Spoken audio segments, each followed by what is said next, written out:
2 লাখ যুৱকক আমি আত্মসংস্থাপনৰ বাবে 2 লাখ টকাৰ আমি সহায় বা সাহায্য আমি দিম। 2 লাখ যুৱকলৈকে যোৱাৰ আগতে আমি প্ৰাৰম্ভিকভাৱে 25,000 যুৱকক এই সাহায্য আগবঢ়াইছিলোঁ। তেওঁলোকক প্ৰথমতে আমি যোৱা বছৰ 1 লাখ টকা আগবঢ়াইছিলোঁ আৰু এই বছৰ আমি তেওঁলোকক 1 লাখ টকাৰ দ্বিতীয় কিস্তি প্ৰদান কৰিম ছেপ্টেম্বৰ অক্টোবৰ মাহত। এই ব্যৱস্থাৰ কাৰণে এইবাৰ আমি ৰাজ্যখনত বহুতো CM-AAA পোৱা যুৱক যুৱতীয়ে সিৰিয়াছলি কাম কাজ কৰা দেখা পাইছোঁ। ইনফেক্ট মই আজিও এখন সভাত এজন যুৱকক লগ পাই আহিছিলোঁ। তেওঁ মোক কৈছিলে যে CM-AAAৰ দ্বিতীয় ইনষ্টলমেণ্টটো কেতিয়া দিব? মই ক'লোঁ বাবা তুমি তেতিয়া পাবা যেতিয়া এই 1 লাখ টকাৰ ভাল ব্যৱহাৰ হয়। বোলে মোক তেওঁ ক'লে যে দাদা 1 লাখ টকা মই নিজৰ পৰা আৰু আপোনাৰ পৰা পোৱা 1 লাখ 2 লাখ টকা মই ইতিমধ্যে লগাই কাম আৰম্ভ কৰিছোঁ আৰু মোৰ ব্যৱসায় ভালো হৈছে।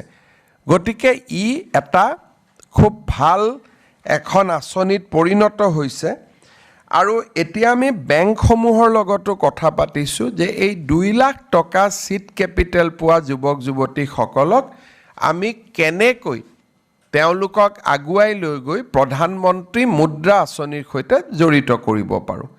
সেই প্ৰক্ৰিয়াটো চলি থাকোঁতেই আমি যিহেতু আমাৰ 2 লাখ লক্ষ্য 25,000ক আমি দিলোঁ, আমি আৰু 75,000 যুৱক যুৱতীক ঋণ দিয়াৰ বাবে ৰাজ সাহায্য দিবৰ বাবে আমি নতুন পঞ্জীয়ন আমি মুকলি কৰি দিছিলোঁ।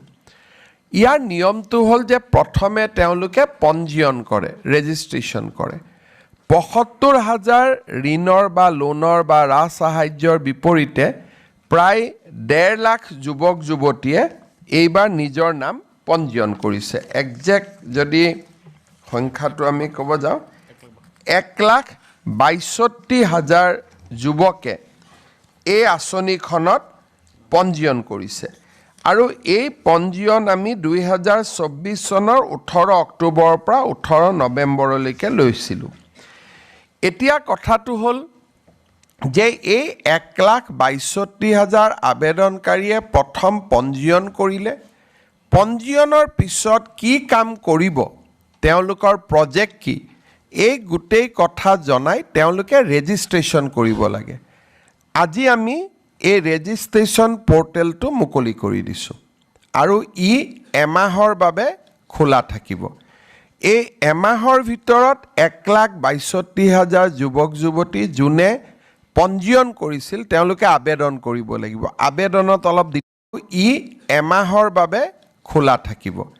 এই এমাহৰ ভিতৰত 1,62,000 যুৱক যুৱতী যোনে পঞ্জীয়ন কৰিছিল তেওঁলোকে আবেদন কৰিব লাগিব। আবেদনত অলপ ডিটেইলছ লাগিব আৰু আবেদন কৰাৰ পিছতে আমি তেওঁলোকৰ ইণ্টাৰভিউ আৰম্ভ কৰিব পাৰিম। 1,62,000ৰ ভিতৰত 75,000 যুৱক যুৱতীক আমি নিৰ্বাচিত কৰিম। তাৰমানে 2:1 দুজনৰ বিপৰীতে এজনে ঋণ পাব। আজি আমি পৰ্টেলটো মুকলি কৰি দিলোঁ। সকলোৱে ইতিমধ্যে পঞ্জীয়ন কৰিছে। তেওঁলোকলৈকে আজি আমাৰ ইলেক্ট্ৰনিকেলি মেছেজো আমি তেওঁলোকক পঠাই দিম, গোটেই 1,62,000 জনক, যে পঞ্জীয়নৰ পৰ্টেল মুকলি কৰা হ'ল, পঞ্জীয়ন হ'ল, এতিয়া এপ্লিকেশ্যনৰ পৰ্টেল মুকলি কৰা হ'ল। তেওঁলোকে মোবাইলত মেছেজো পাব, সংবাদ মাধ্যমৰ জৰিয়তেও গম পাব আৰু উদ্যোগ বিভাগে বিজ্ঞাপন আদিও দিব যাতে 1,62,000 যুৱকক আমি পঞ্জীয়নলৈকে আনিব পাৰোঁ। 25,000, 75,000 এই দুইটা আঁচনি যদি আমি সফল কৰিব পাৰোঁ আৰু টকা পইচাৰ যদি অপব্যয় হোৱাৰ বাতৰি নাহে, তেতিয়াহ'লে ভৱিষ্যতে আৰু 1 লাখ যুৱক যুৱতীৰ কাৰণে আমি ৰাস্তা খুলি থৈছোঁ। গতিকে এই আঁচনিখন সফল হোৱাটো অতিকে